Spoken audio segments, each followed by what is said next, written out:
ঢাকা মহানগর আওয়ামী লীগের নেতৃবৃন্দ, ঢাকা ৮ আসনের ৫টি থানা ৯টি ওয়ার্ডের আমাদের সম্মানিত অনেক নেতৃবৃন্দ এখানে উপস্থিত হয়েছেন। এই সকল ওয়ার্ডের বিভিন্ন ইউনিট আওয়ামী লীগের নেতৃবৃন্দরাও এখানে এসেছেন। সহযোগী সংগঠন ছাত্রলীগ, যুবলীগ, স্বেচ্ছাসেবক লীগ, কৃষক লীগ, মহিলা আওয়ামী লীগ, যুব মহিলা লীগ সহ সকল সহযোগী সংগঠনের নেতৃবৃন্দ, সুধীবৃন্দ, সাংবাদিক বন্ধুরা, সবাইকে আজকে ঈদুল আজহার শেষ দিন, আজকে আপনাদেরকে আমি জানাই সবাইকে ঈদ মোবারক, ঈদ মোবারক। আপনারা সকলেই গত 2 দিন আপনারা পরিবার পরিজন, আত্মীয় স্বজন, শুভানুদ্দয়ী দলের নেতা কর্মীদেরকে নিয়ে আপনারা ঈদুল আজহার গত 2টা দিন আপনারা পার করেছেন। আজকে শেষ দিনে ঢাকা ৮ আসনের আমাদের সম্মানিত নেতৃবৃন্দ, অতিথিবৃন্দ, আমন্ত্রিত অতিথিবৃন্দ, এলাকাবাসীকে নিয়ে আমরা আজকের এই দিনটি আমরা বিশেষভাবে আমরা উদযাপন করছি। আজকের এই দিনে শুরুতেই আমি জাতির পিতা বঙ্গবন্ধু শেখ মুজিবুর রহমানের প্রতি আমি গভীর শ্রদ্ধা নিবেদন করছি।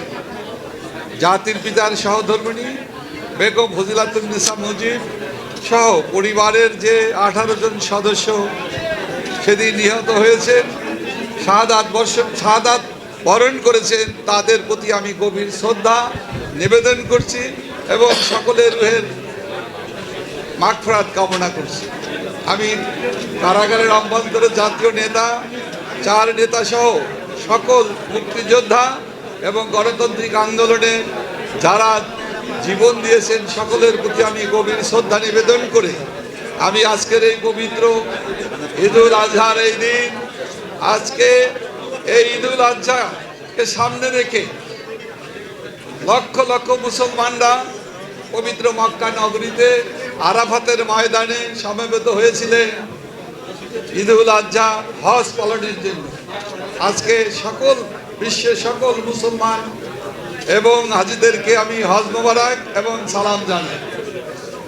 আজকে আপনারা কষ্ট করে এসেছেন, আপনাদের প্রতি সকলের প্রতি আমি গভীর সম্মান জানাই, শ্রদ্ধা জানাই, আপনাদের প্রতি আমি কৃতজ্ঞতা জানাই। আপনারা আমাকে ভোট দিয়ে আওয়ামী লীগের প্রার্থী হিসাবে, দেশরত্ন শেখ হাসিনার মনোনীত প্রার্থী হিসাবে, আপনাদের এই এলাকার এমপি হিসাবে আপনারা আমাকে মনোনীত করেছে, আপনারা ভোট দিয়ে নির্বাচিত করেছে। আমি প্রথমেই দেশরত্ন শেখ হাসিনার প্রতি আমি গভীর কৃতজ্ঞতা প্রকাশ করছি এই 8 আসন এলাকার সকল সম্মানিত ভোটারদের প্রতি। এই নির্বাচন চলাকালীন সময়ে সাংবাদিক বন্ধুরাও আমাদেরকে ব্যাপকভাবে সহযোগিতা করেছে, সমর্থন জানিয়েছে, কাজ করেছে। সকল সাংবাদিক এবং বন্ধু এবং গণমাধ্যম কর্মীদের প্রতি আমি সম্মান ও শ্রদ্ধা জানাই। যে বন্ধুরা, এখানে আমাদের এই 9টি আসনের নির্বাচিত কাউন্সিলর যারা জাতির পিতা বঙ্গবন্ধুর আদর্শের সৈনিক, তারা সকলেই এখানে উপস্থিত আছেন। আমি এইভাবে নাম দিয়ে আমি পরিচয় করিয়ে দিতে পারিনি।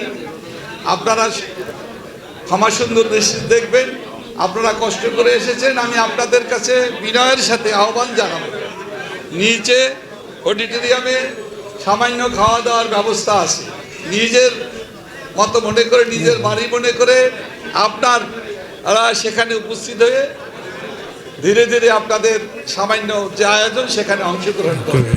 নিশ্চয়ই আপনারা সকলে মিলে আমরা দোয়া করব আমাদের মাননীয় প্রধানমন্ত্রী দেশরত্ন শেখ হাসিনার জন্য।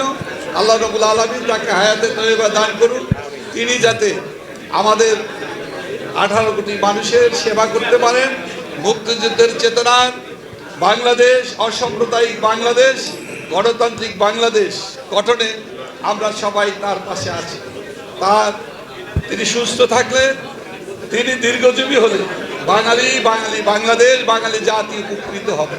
আর সাম্প্রদায়িক শক্তি যারা সাম্প্রদায়িকতা বীজ বাষ্প ছড়িয়ে বাঙালি জাতিকে, বাংলাদেশকে দ্বিধা বিভক্ত করতে চায়, ব্যর্থ করতে চায়, সেই অশুভ শক্তিকে মোকাবেলা করার একমাত্র আমাদের বাতিঘর, একমাত্র আমাদের আকাঙ্ক্ষা বাস্তবায়নের ঠিকানা জাতির পিতার সুযোগ্য সন্তান দেশরত্ন শেখ হাসিনা। আমরা সবাই মিলে তার পাশে থেকে দেশবিরোধী রাজনীতি, অপরাজনীতি এবং যারা সাম্প্রদায়িক বীজবাষ্প ছড়িয়ে আমাদের দেশকে কলঙ্কিত করতে চায় অথবা আমাদের শান্তি এবং সম্প্রীতির বাংলাদেশ বিনষ্ট করতে চায়, তাদের বিপক্ষে আমরা একাট্টা হই। আমরা আমাদের সমৃদ্ধ বাংলাদেশ, আধুনিক বাংলাদেশ, ডিজিটাল বাংলাদেশ এবং উন্নত সমৃদ্ধ বাংলাদেশ করার, পরিবেশ বান্ধব বাংলাদেশ করার জন্য দেশরত্ন শেখ হাসিনা যে পথ দেখিয়েছেন, সে পথেই আমরা এগিয়ে যাব। তবেই আমরা জাতির পিতার সেই কাঙ্ক্ষিত সোনার বাংলাদেশ আমরা বিনির্মাণ করতে পারবো ইনশাআল্লাহ।